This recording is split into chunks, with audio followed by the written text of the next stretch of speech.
Test. Okay, so I'm going to go through 3 stories with you. I'll try and make it quick and exciting. 5216 is the first one.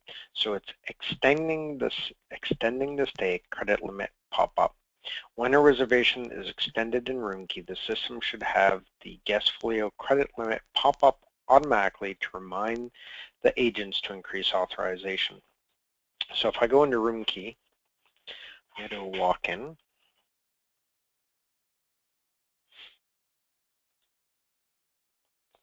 I'm going to make it for 1 night.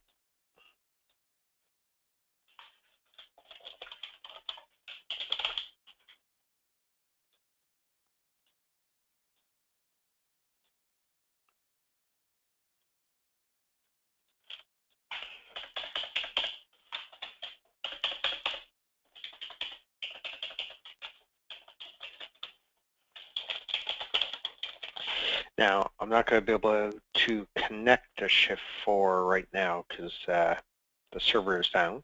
But essentially, when we go check in, it's going to authorize for $111. I'm going to click close here because, again, it's not going to go through since the server is down. Okay.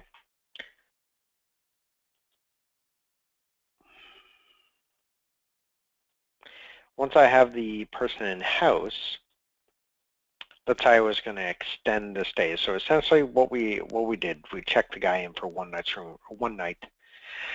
So because he's in for 1 night, the total charges are going to be $111. So we authorized $111 on his credit card. And if we went to transactions, we went to authorized transactions. If my Shift4 was on, we would see the authorized amount for $111. So when we go to change the stay, unclick, and we're going to add a night on. So for adding a night on, the hotel should be authorizing for another night's room and tax. So I'll click OK. Now watch what happens here to the credit limit. See how the credit limit automatically jumps up, but it doesn't actually authorize more on the credit card.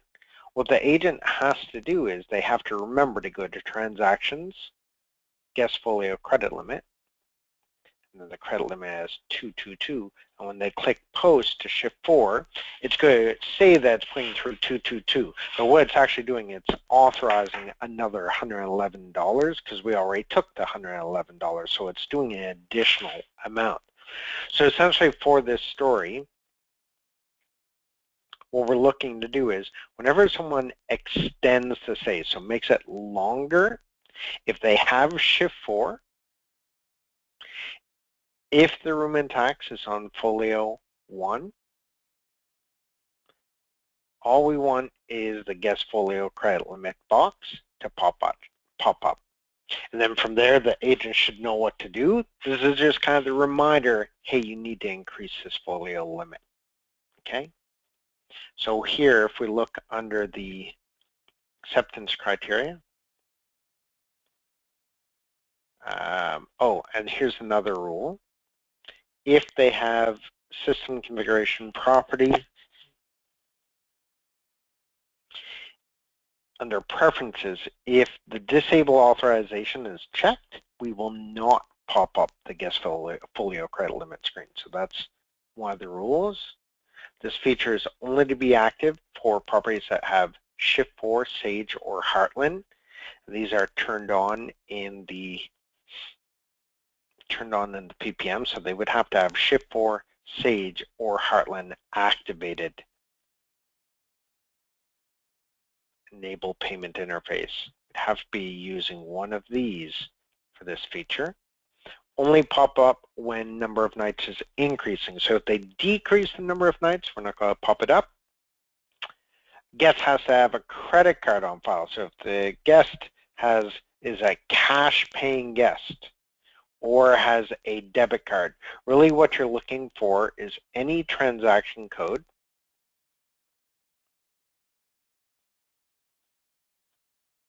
that has the trans subgroup credit cards. The one that has EMV debit card, no.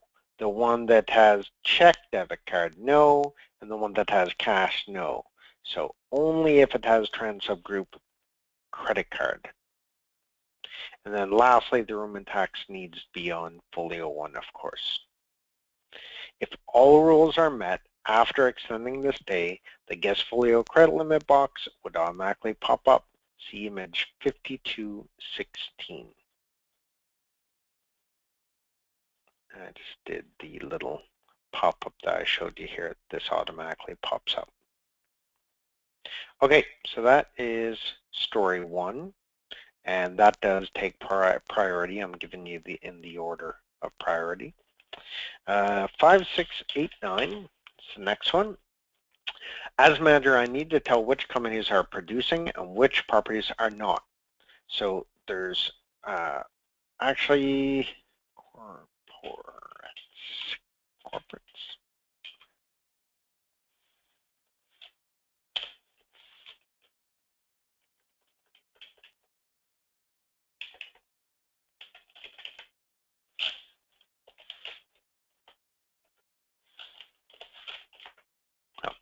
Okay.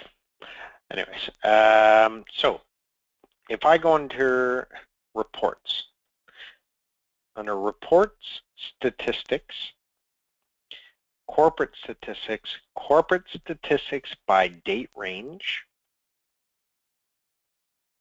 and there are 3 options: summary total, sales manager commission sheet, and by sales manager.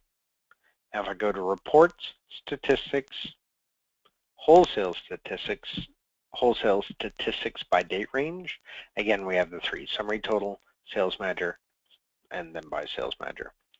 So right now on these reports, they print out and they only show corporates or wholesale accounts that have production. So what we would like is an option to be able to show 0 producing accounts. So as a manager, I need to tell which companies are producing and which are not. Here are the reports that I just went through. And so what I'd like to do is when you get to that menu, we're going to have the hide blanks, and by default, it would be clicked. So that would be the view that's happening right now. Right now, we don't show any zeros. So however it shows up with the hide blanks on, that's how it goes. If the guest were to, or the client were to unclick hide blanks and click start, then it would show all 0 producing accounts. So I talked to Lewis about this, and Lewis basically said, you would join the corporate table, so all the accounts would be joined to this report table or something like that, sorry. But if you go to operations corporate, so essentially you're joining all the account names in here to that report. So if they unclick hide rates, then you would show them all. Now the sort order right now on these reports, I have no idea what it is. I can't tell. I think it's maybe when the reservation was used. I would like to look at alphabetical order, be not to sure to affect the other report sort order, which is corporate statistics comparison. So the other report we're not going to touch for this story, but I just want to make sure we don't break it, is the statistics, corporate statistics by comparison. We want to leave that alone. And this one actually shows the highest producing accounts or the lowest to highest. So I just want to leave that sort order alone on that report. But for this report, I want to go alphabetical. So like I said, you're joining the table, the corporate table. All active accounts would be listed on the report, and any inactive accounts would not be displayed unless the account has production in the dates the report was run for. So because I can run this for past dates, right? What if they went in to corporate and the Acme Corporation, they no longer do any business with that hotel, so they inactivate it, right? They uncheck that active box. But if I run this report for let's say I run it for last July and Acme did have production at that time, I still want Acme to show up on that report. Okay, so just take that as a side note that if the inactive had production, we want to show it. And then lastly, just ensure that the zeros will export properly on CSVs. So right now that report's going to CSVs, so we basically just don't want to mess it up. Okay, and story number 3 is 5776. And this one is corporate address autofill. Should really be corporate wholesale group address autofill. Okay, when making a booking from a corporate account, wholesale account, or group account, there should be an option to autofill the address on the reservation. So here's the UI change. When making the reservation, the following checkbox would show, and verbiage for each type would be a little different. So for client type function, so if I go into room key, go to system configuration client types, and there's function corporate, function wholesale, or function group tour convention. These are the 3 that we're talking about. Now, I put on here use address from corporate account, use address from wholesale account, use address from group. Quite frankly, if it's too much work to do as 3 different verbiages for each one, or you can't fit it in there or whatever, I think we could go with, or use account address if different verbiage cannot be used.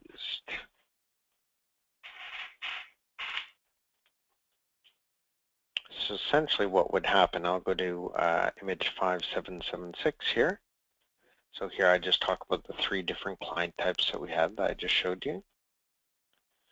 And image number 2, so this would be the this is the address that would fill in from the corporate account XYZ.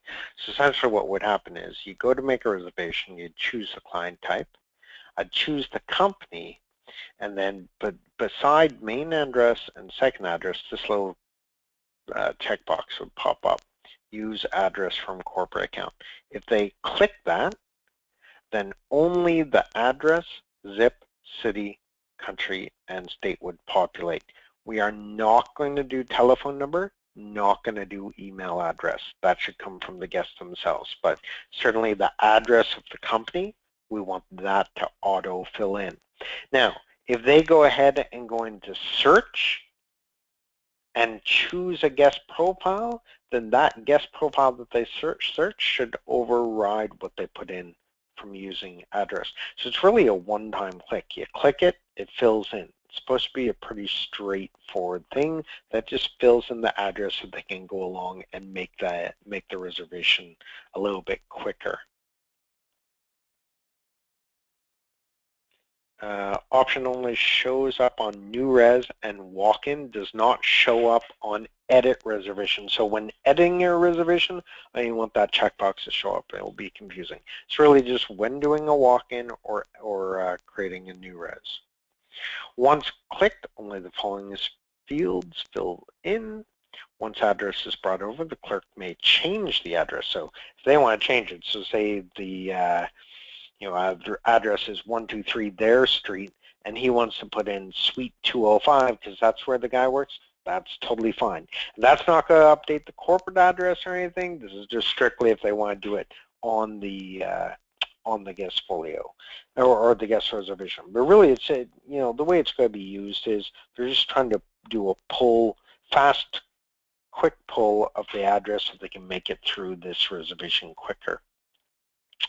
I will act like a one-time transfer of data. Once filled in, it's like the agent had typed it in themselves.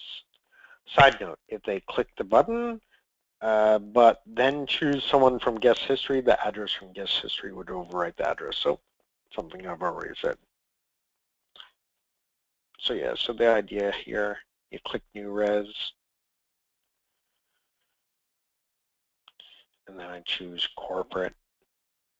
I choose the company, click refresh, do all this stuff, get over here. I'm going to add that little checkbox right here. So if I click that, it would pull in address, zip, city, country, and state over from, I go to 1, right? So the street address, zip, city, country, state. And if it was a wholesale account, so wholesale accounts and corporate accounts are in the same table from what I understand. So wholesaler will look pretty much the same. We'll pull it from this screen. And then for groups,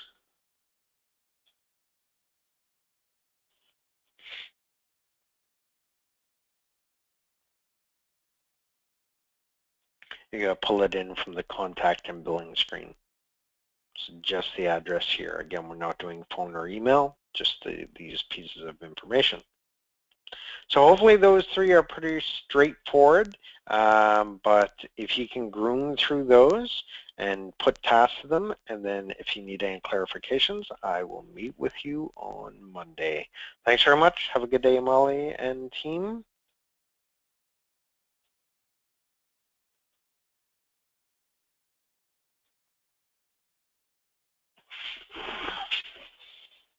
Test, test.